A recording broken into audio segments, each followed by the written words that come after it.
Welcome to this episode of Artist to Artist. My name is Aileen Imperatrice. I'm your host, and I'm a visual artist.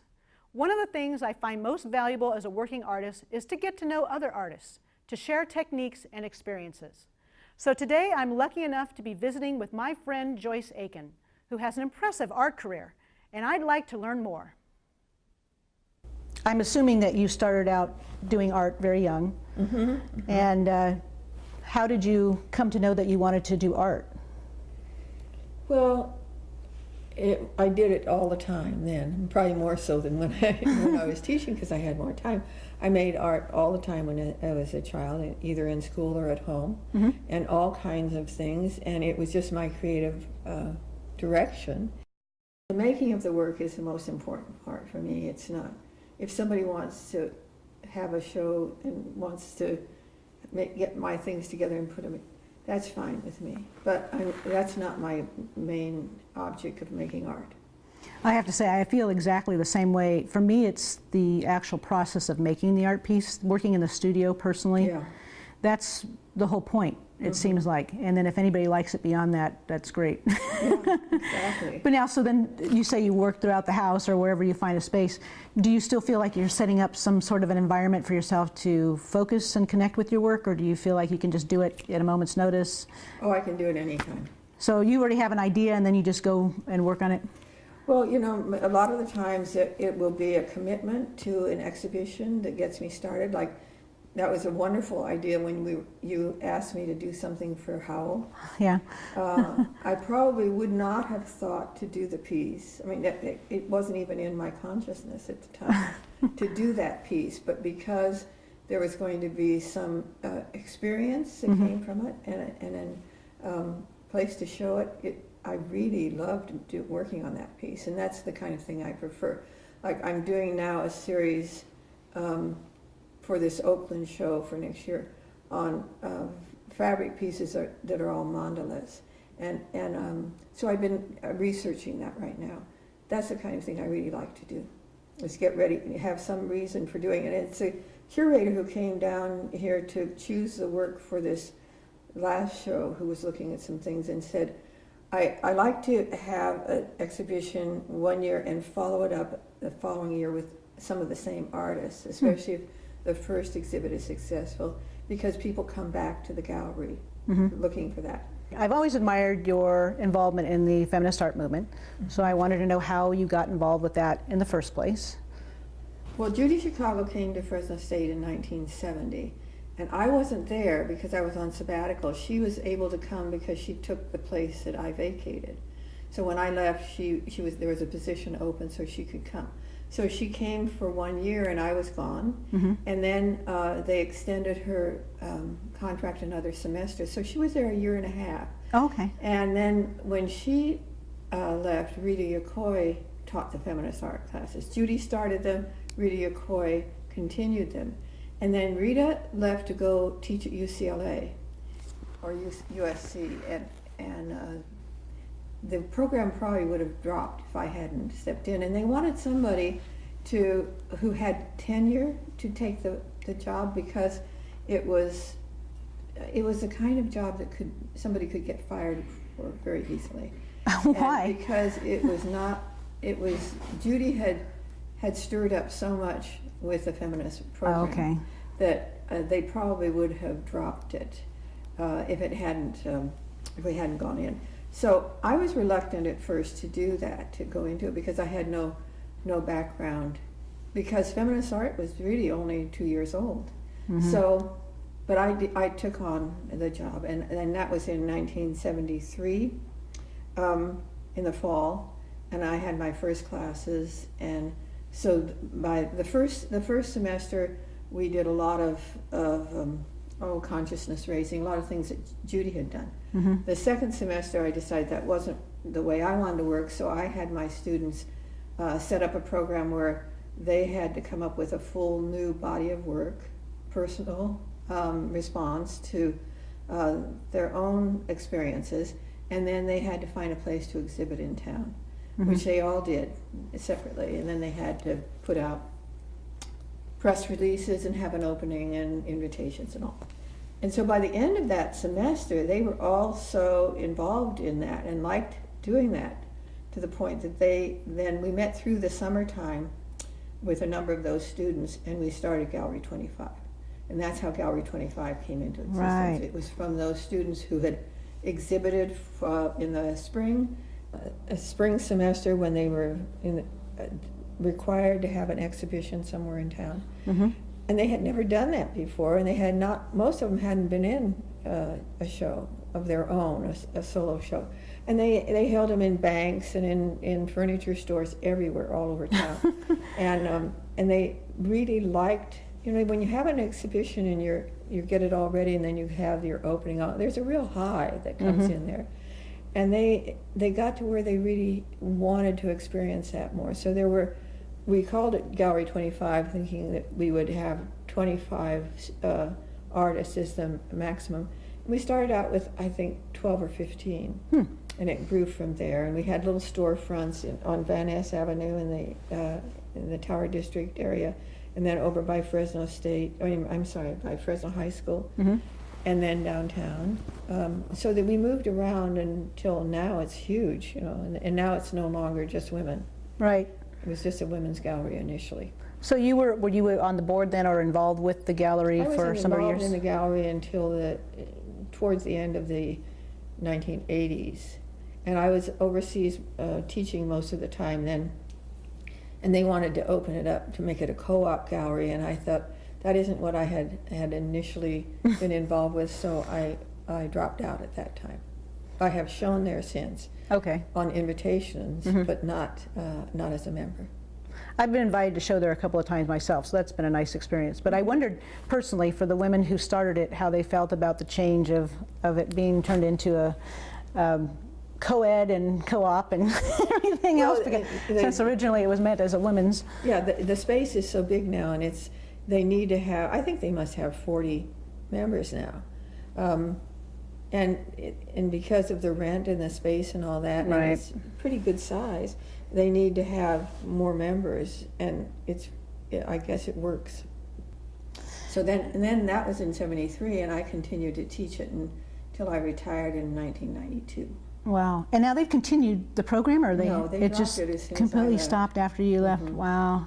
But then I know that I saw there were other schools that took the programming and ran with it. There are a lot of places that have either a women's studies program that involves art, or I don't know whether there are any courses anywhere else that called feminist art. But it certainly influenced other schools. Now, seeing that really intrigues me, the idea of the feminist art, because obviously at the time especially it was really important to have that come about so that women would have a bigger voice and have notice in the art world. And it doesn't seem like, the fight is ended. We need to continue somehow. So I don't know if the other artists nowadays can get back into doing something of that nature. Well, I just finished jurying this show up in Berkeley. For Northern California Women's Caucus for Art, and it was interesting to see little bits and pieces of feminist art coming out in it. So women are still wanting to do some of those same kinds of things we were doing in the 1970s. It's almost like they've rediscovered some of that. But the whole idea of women they need to continue to work for getting more shows, getting more recognition, getting more of the attention they need to have. Well, I think probably when my students formed Gallery 25, and I was very active in exhibiting there, it kind of reinforced my own role in feminist art. And then from that, I received a sabbatical from Fresno State, and I went back to New York to help an organization back there trying to start a feminist art school. And so, when I was there, I also became the president of the Coalition of Women's Art Organizations, which was a national organization that was an arm of the Women's Caucus for Art, which is the academic women's voice for the universities. and I did legislative lobbying in Washington, D.C. All of that started getting a certain kind of background for me that established me in the feminist art movement, because I was in New York, I had a studio there, I would be there for 3 weeks, and then I'd be in Washington, D.C. for 3 weeks, so I went back and forth. And so I met a lot of artists in New York, and I did a bit of lecturing when I was on the East Coast, all about women's role in the arts and women in the arts in government. So that all just kept building on the foundation that I had something to say about feminist art. Mm-hmm. So that's basically how it continued to develop. And then Fresno was just a kind of the foundation of the feminist art movement. And my continuing to teach the class here in Fresno at the university also gave us more foundation. And do you feel, I mean, you said you kind of came into it as what you were doing, just coming into it, you didn't realize that you had much of a background going into it, but then... Nobody did. But then have you continued that? That's the start of the women's studies programs, mm-hmm. too. So it was in the 1970s, it was a time when there was a lot of kind of awakening of the need for women to express themselves. That's when we started getting bra burnings, we started getting marches in Washington. All those things kind of happened around that time. So it was an ideal time, and certainly for Fresno, it was a fabulous kind of experience to have that start here, because that gave us a certain kind of reputation for openness to the women's movement, and that. So then in mid 1980s, Fresno Art Museum had the first year-long exhibits of women's art only. Mm-hmm. We're only the first museum in the United States who had done that. Wow. And after that came the Women's Art Museum in Washington, D.C. So all those things built upon each other. And it all started here in Fresno. Yeah.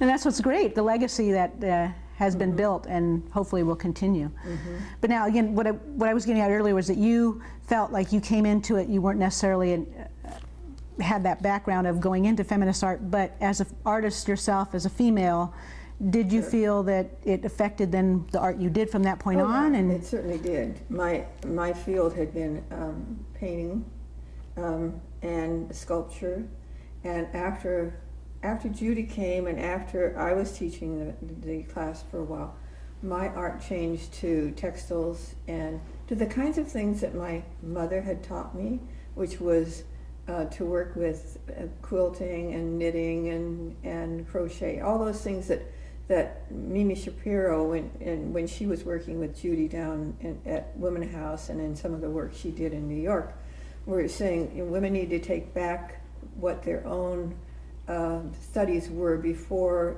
they got into art school, mm-hmm. what their mothers taught them. And that would be embroidery and all those other things. Sewing and things, yeah. So I started going back to using fabric, which was very comfortable for me because I knew all those things. So, I did some wall panels that used hooked rug techniques that had pictures of my family in them. All those things, using the techniques that I had known forever, but never considered using them in my art. Mm-hmm. And that's what I think Judy and Mimi Shapiro really did, was to open that up, the possibilities for people to do that. And that's a unique thing, I think, because what it sounds like then is before that, women weren't really embraced in the art world for using traditional materials. That's right.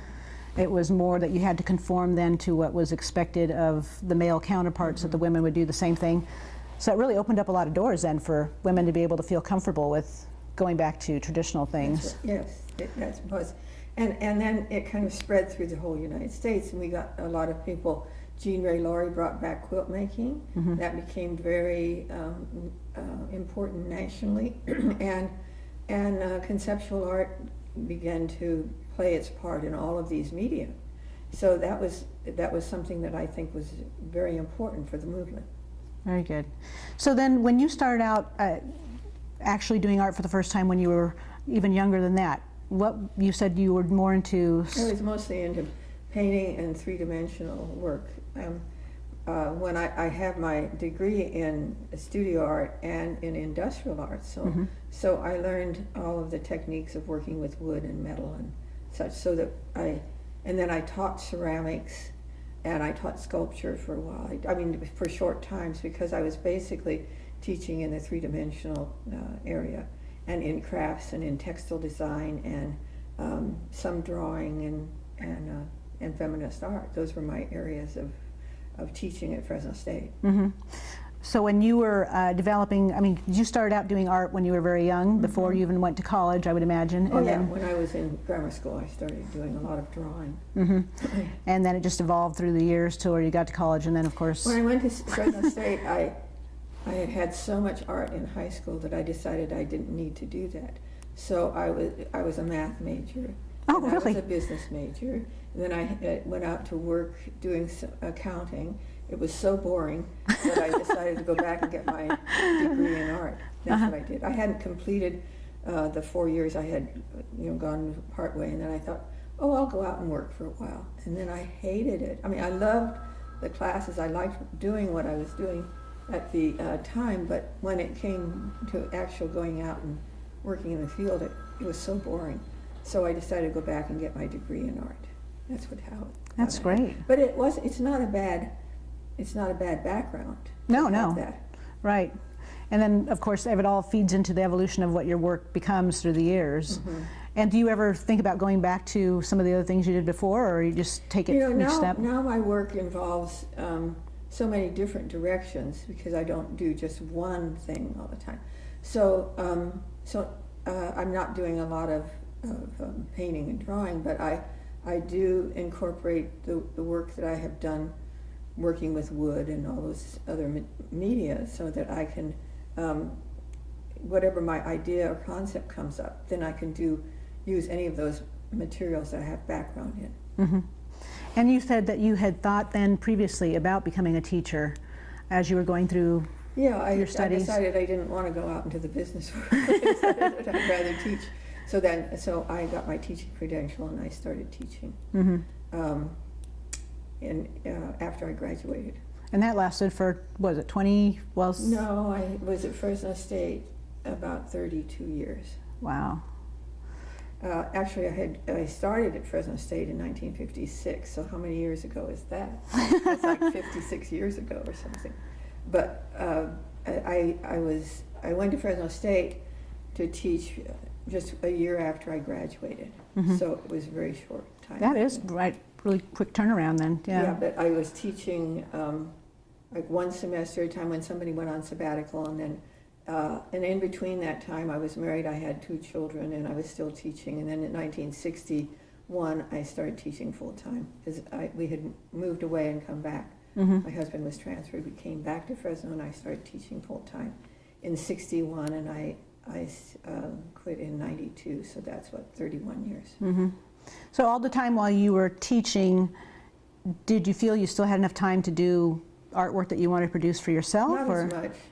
But then that's the one nice thing about teaching at the university, was that I had the whole summer that I could work.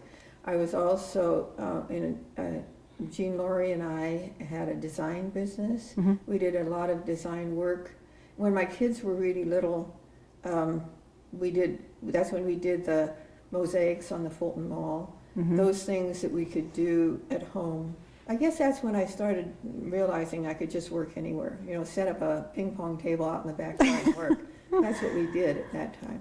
So it just made it possible to work anywhere. And even though I had a studio, a pretty good sized studio out in Clovis, and I had a barn that I turned into a woodworking shop, so I had all the equipment out there.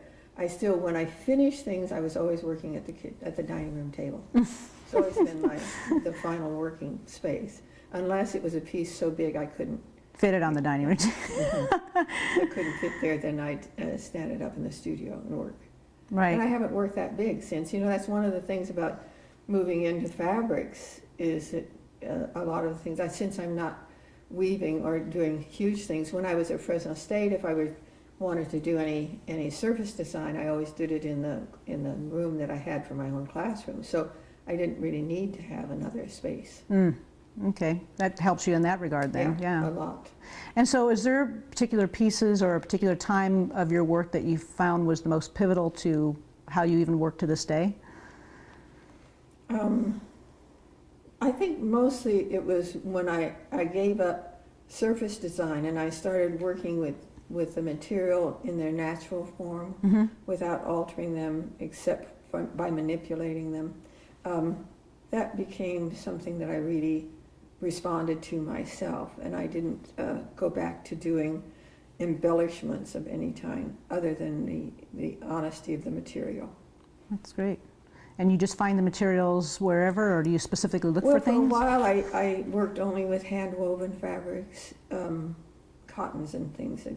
If I were when I was in Mexico, I had a sabbatical there. I picked up a lot of materials that were hand-woven by women, and it just kind of made it feel more like it was authentic. And then I have, when I started working in silks, I just collect them wherever I go. So I have a pretty good size collection of fabrics, all kinds of fabrics.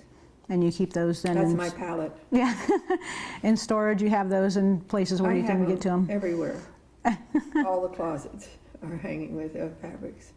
And do you find yourself then, are you still showing in a lot of places, or are you just kind of selecting? Yeah, no, when I was teaching, I didn't have a lot of time to organize exhibitions, so I was showing at Gallery 25 regularly. I was showing at the Conley Art Gallery at the university, and then occasionally some other places. I was with the Women's Caucus for Art, the national organization. I exhibited with them in New York and Washington, D.C. and places around. When I was back there on a sabbatical, I did a lot of that. Then I kind of started doing the overseas program for Fresno State, and I'd be gone for 4 or 5 months every year. So I cut back on some of the studio work, and then more recently I've been doing more. I had a show in Los Angeles a couple of years ago, and then the one at the Fresno Art Museum, the group show, that has traveled a bit. And most recently the one in Oakland, which was just April and May. What do you feel was the area that you worked in, what time of year, what year, that really made a change in how you see your work today? Well, I think one of the things that kind of evolved rather slowly was changing to conceptual art.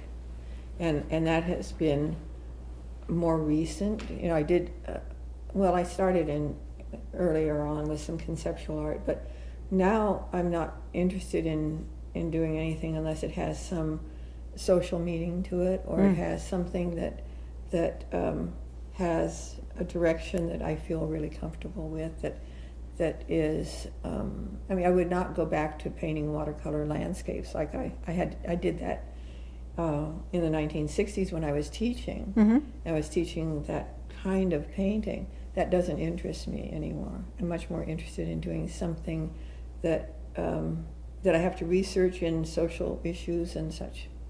So are there personal things as well? Do they delve into your personal thoughts on things, or is it just more? Right now I'm getting ready to, I did a piece on smoking, and I interviewed a lot of people about their habits of smoking and did a piece on that. And then I'm doing a piece on gum, chewing gum, and I'm doing that piece now. I'm getting ready to do that piece for the show in Oakland. So it's kind of from mandalas to gum, and smoking is going to be something, but that's part of what I'm doing. I'm just, part of that also puts you out into the world to discuss things with people. I did the smoking thing when I was I did one piece when I was in Germany a couple of years ago, another piece in England, where they still have a lot of smokers, and talking to people about how they started smoking and why they smoke, and picking up cigarette packages off the ground. The ones over there have all the images and the messages on them about how it's going to kill you. Right. And then getting to talk to people about that. how they feel about it when they see that kind of message, and why they still smoke. Yeah. And how many of them started smoking after they quit and all that. And then then I started photographing the pattern of gum on the streets, on the sidewalks and all, and found out where most of the gum is dropped, and then talked to people about, and there's still people who put gum under the table. Oh my goodness. When they get through, I mean, there's some interesting things, and they were quite open about talking about that. Both of those things are oral satisfaction actions. So those are the kinds of things that I'm interested in. Habits, it sounds like a lot of. It is. And it's a very social experiment, actually, to find out what people are doing in those habits. That's interesting. Now, one of the other things that I noticed when I look around your house, which is beautiful, by the way, you do keep things throughout the house, and you talked about how you like to work on your dining room table. And so I assume you kind of take your artwork throughout the house and do things as it comes to you. Yeah, I work wherever the surface is clear. In my office, in my kitchen, in my dining room, wherever that is. I haven't felt the need for a studio since I moved from the country, which was at the end of around 1990. And I had so much space out there, but what I did was I filled it with so many supplies. I was getting to where there was no surface left to work, so then I'd go into the other part of the house and work. I feel like I'm kind of doing that with my own studio right now, a little too much stuff in there. So do you find yourself preparing ahead of time when you know you're going to go into working on a new piece? Do you find yourself preparing all your materials and everything ready to go ahead of time, and then you just work on it, or do you evolve as you're working on it? No, I have the idea, I start working and it changes constantly while I'm working on it. And a lot of times it's the materials that I lay out all the materials and I look at them for a long time. I handle them before I ever start making a piece. And it's getting familiar with the materials that when, if I were working with paint, it would be very different. But what I'm working with now evolves as I go. And your favorite materials, you'd say right now, are? Anything that works. Well, I know you've talked about particular cotton materials and things. I like the tactile part of working with fabrics and materials, but like I'm going to be doing this gum piece, and so I haven't figured out exactly how I'm going to lay it out, but I'm doing some very large photographs of patterns of gum on streets. And then I'll figure out how to put it together after I get those photographs printed. I have taken them. I'm going to have them. When I get them printed, I'll just lay them all out, and I'll start figuring out what I want to do. And the narrative that goes along with it will have to be either done right over the top of it, or I don't know. I haven't figured that out. That comes along as it happens. It's a flexibility of once you get into the piece. I think that's one of the. It almost sounds like that's one of the hardest things for artists to be comfortable with. And I think after a few years, you start to become more comfortable. Do you feel that way? Like when you started out, did you have a more set way of doing things, and now you're more relaxed about? No, I've always pretty much worked that way. I work with the way the materials speak to me. And then sometimes I have a beginning of an idea, but it isn't until I sit right down in to start the work that it comes together. And this brings us to the end of our visit with Joyce Aiken. I want to thank Joyce again for spending this time with us. Thank you, too, for joining us, and I look forward to the next show as we talk artist to artist.